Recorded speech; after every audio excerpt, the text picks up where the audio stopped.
नमस्कार, मैं हूं नीरज प्रियदर्शी और आप देख रहे हैं पीपीएम टाइम्स बिहार। बिहार विधानसभा चुनाव शुरू होने में अब कुछ ही महीने बाकी हैं। अक्टूबर या नवंबर तक बिहार विधानसभा का चुनाव हो सकता है, ऐसी उम्मीद जताई जा रही है। ऐसे में चुनाव के पहले सभी पार्टियां एक्टिव हो गईं। मुख्यमंत्री नीतीश कुमार भी चुनाव से पहले सूबे में प्रगति यात्रा पर निकले थे। प्रगति यात्रा के तहत मुख्यमंत्री नीतीश 35 दिनों में 38 जिलों का दौरा किए और सभी जिलों को सीएम नीतीश ने सौगात भी दी।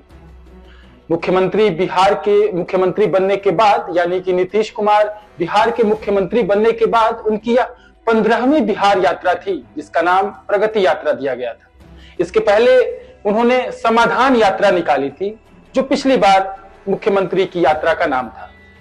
सीएम नीतीश की प्रगति यात्रा में 225 करोड़ रुपए खर्च हुए। हम आपको आज इस रिपोर्ट में विस्तार से बताएंगे कि मुख्यमंत्री नीतीश ने प्रगति यात्रा के तहत किस जिले को कितने करोड़ रुपए की सौगात दी और सीएम नीतीश की यात्रा के दौरान कुल कितनी योजनाएं स्वीकृत हुई। हालांकि इस रिपोर्ट को आगे जानने से पहले हम आपको यह जरूर क्लियर कर देना चाहते हैं, यह स्पष्ट कर देना चाहते हैं कि मुख्यमंत्री की प्रगति यात्रा के दौरान जिस तरह से योजनाओं की घोषणा हुई है, उनमें स्पष्ट रूप से राजनीति से प्रेरणा दिखाई दे रही है। क्योंकि कुछ जिले ऐसे हैं जो कि मुख्यमंत्री या फिर उनकी सरकार के लोगों से संबद्ध नहीं है, उन जिलों को सबसे कम रुपए की सौगातें दी गई हैं, जबकि कुछ जिले जो मुख्यमंत्री या उनकी सरकार के कुछ अहम लोगों से संबद्ध हैं, उनको बहुत ज्यादा रुपए दिए गए हैं। आपको बता दें कि सीएम नीतीश कुमार की प्रगति यात्रा जो 23 दिसंबर 2024 को शुरू हुई थी, वह 21 फरवरी 2025 को समाप्त हो गई। इस दौरान उन्होंने बिहार के सभी 38 जिलों की 40 पंचायतों का दौरा किया। सीएम नीतीश ने 21 फरवरी को पटना में आखिरी दिन की प्रगति यात्रा की। प्रगति यात्रा के दौरान मुख्यमंत्री नीतीश के द्वारा कई कार्य किए गए। उन्होंने 20,549 करोड़ रुपए की योजनाओं का उद्घाटन और शिलान्यास इस पूरे यात्रा के दौरान किया। प्रगति यात्रा के जरिए सीएम नीतीश ने 380 नई योजनाओं की भी घोषणा की। इसके अलावा 50,000 करोड़ रुपए से अधिक की राशि को कैबिनेट से भी स्वीकृत कराया गया। सीएम नीतीश ने यूं तो सभी जिलों में नई योजनाओं की घोषणा की और कई उद्घाटन और शिलान्यास किए, लेकिन सीएम ने गोपालगंज और सिवान को प्रगति यात्रा के दौरान सबसे कम महत्व दिया। आपको बता दें कि गोपालगंज पूर्व सीएम और राजद के सुप्रीमो लालू यादव का गृह जिला है।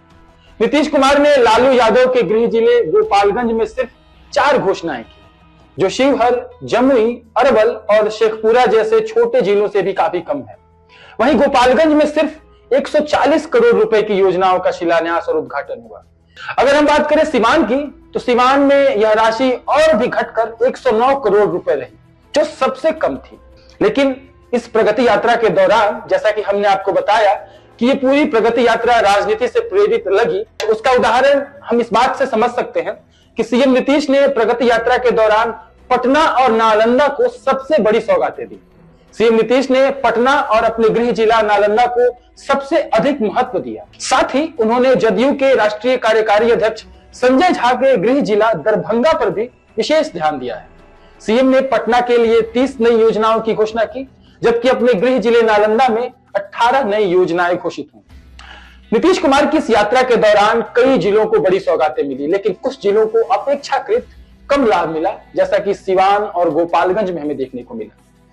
और जैसा कि हमने आपको बताया कि जदयू के राष्ट्रीय कार्यकारी अध्यक्ष संजय झा, जो नीतीश कुमार के काफी करीबी बताए जाते हैं, उनका जो गृह जिला है दरभंगा, उसको सबसे अधिक धन आवंटित किया गया। दरभंगा को सबसे अधिक 1500 करोड़ रुपए की योजनाएं मिली हैं, जबकि दूसरे नंबर पर गया जिला रहा, जहां 1437 करोड़ रुपए की योजनाओं का उद्घाटन और शिलान्यास हुआ। आपको यह भी मालूम होना चाहिए कि प्रधानमंत्री नरेंद्र मोदी 24 फरवरी को भागलपुर आ रहे हैं।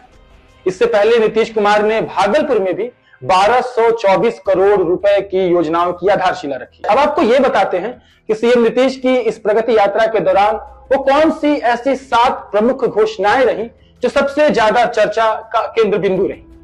जो सबसे पहली और सबसे महत्वपूर्ण घोषणा रही, वो रक्सौल एयरपोर्ट का विस्तारीकरण करने को लेकर रही। उसके बाद गन्ना की कीमत में 20 रुपए प्रति क्विंटल की बढ़ोतरी की घोषणा भी काफी सुर्खियों में रही। इसके अलावा जेपी गंगा पथ का विस्तार, जो कि पश्चिम में कोइलवर के वीर कुंवर सिंह सेतु तक और पूर्व में मोकामा के राजेंद्र सेतु तक होना है।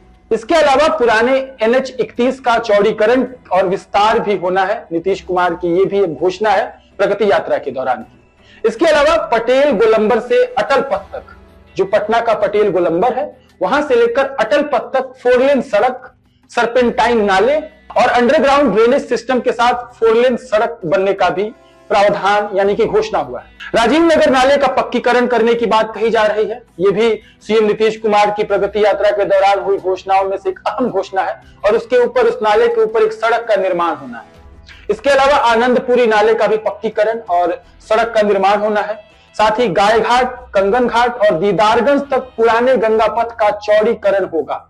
आपको बता दें कि गाय घाट, कंगन घाट और दीदारगंज तक एक जो नया पुल बना है मरीन ड्राइव का होते हुए, वो तो एक नया पुल बना ही है। इसके अलावा जो पुराना पथ है गाय घाट, कंगन घाट और दीदारगंज का, वो पुराने गंगा पथ का उसके चौड़ीकरण होने की भी घोषणा की गई है। तो इस तरह से मुख्यमंत्री नीतीश कुमार की प्रगति यात्रा जो लगभग 35 दिनों तक चली, उस यात्रा में सीएम नीतीश कुमार वैसे तो 38 जिलों में गए और उन्होंने कई योजनाओं की घोषणा की, कई योजनाओं का शिलान्यास किया, कुछ का उद्घाटन किया और बहुत सारे जिलों को बहुत बहुत रुपयों की सौगात दी।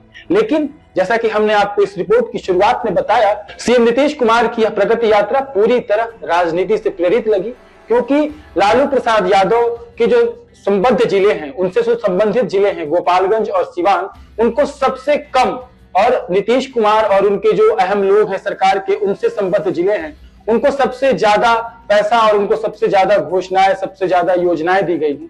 तो इस तरह से ये जो पूरी प्रगति यात्रा थी, वो अपनी सरकार का और मजबूत पक्ष रखने के लिए नीतीश कुमार द्वारा की गई थी। अब देखना होगा कि आने वाले विधानसभा चुनाव में इस प्रगति यात्रा का क्या प्रभाव पड़ता है और क्या इस प्रगति यात्रा से खुश होकर वोटर्स भी नीतीश कुमार के पक्ष में आते हैं।